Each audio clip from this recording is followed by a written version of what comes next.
ನರೇಂದ್ರ ಮೋದಿ ಅವರು ಪ್ರಧಾನಿಯಾಗಿ 11 ವರ್ಷ ಪೂರೈಸಿದ ಹಿನ್ನೆಲೆಯಲ್ಲಿ ಅವರ ಸಾಧನೆಗಳ ಕುರಿತ ಸಾಕ್ಷ್ಯಚಿತ್ರ ಪ್ರದರ್ಶನವನ್ನು ರಾಮನಗರದ ಕೆಎಸ್ಆರ್ಟಿಸಿ ಬಸ್ ನಿಲ್ದಾಣದಲ್ಲಿ ಏರ್ಪಡಿಸಲಾಗಿತ್ತು.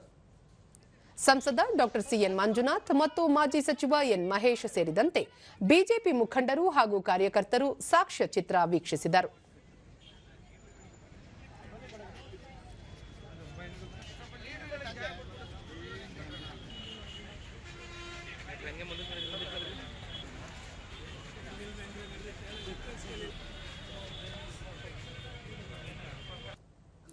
ಬಳಿಕ ಡಾಕ್ಟರ್ ಸಿಎನ್ ಮಂಜುನಾಥ್, ಪ್ರಧಾನಿ ನರೇಂದ್ರ ಮೋದಿ ನೇತೃತ್ವದ ಬಿಜೆಪಿ ಸರ್ಕಾರದ ಅವಧಿಯಲ್ಲಿ ದೇಶದ ಪರಿಸ್ಥಿತಿ ಬದಲಾಗಿದ್ದು ಎಲ್ಲ ರಂಗಗಳಲ್ಲಿ ಅಭಿವೃದ್ಧಿಯ ಚಿತ್ರಣ ಕಂಡುಬರುತ್ತಿದೆ. ವಿಶ್ವದ 4ನೇ ಅತಿದೊಡ್ಡ ಆರ್ಥಿಕತೆಯ ರಾಷ್ಟ್ರವಾಗಿ ಭಾರತ ಹೊರಹೊಮ್ಮಿದೆ ಎಂದು ಹೇಳಿದರು. ಭಯೋತ್ಪಾದಕರ ವಿರುದ್ಧ ನಡೆಸಿದ ಆಪರೇಷನ್ ಸಿಂಧೂರ ಮೂಲಕ ದೇಶದ ರಕ್ಷಣಾ ಸಾಮರ್ಥ್ಯ ಇಡೀ ವಿಶ್ವಕ್ಕೆ ಗೊತ್ತಾಗಿದೆ.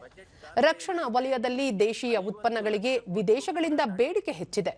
ಕೃಷಿ, ಕೈಗಾರಿಕೆ, ಮೂಲಭೂತ ಸೌಕರ್ಯ ಸೇರಿದಂತೆ ಎಲ್ಲ ವಲಯಗಳಲ್ಲಿ ಪ್ರಗತಿ ಸಾಧಿಸಲಾಗಿದೆ ಎಂದು ತಿಳಿಸಿದರು. ವಿಶ್ವದಲ್ಲಿ 4ನೇ ದೊಡ್ಡ ಆರ್ಥಿಕ ಶಕ್ತಿಯಾಗಿ ಬಂದಿದ್ದೇವೆ.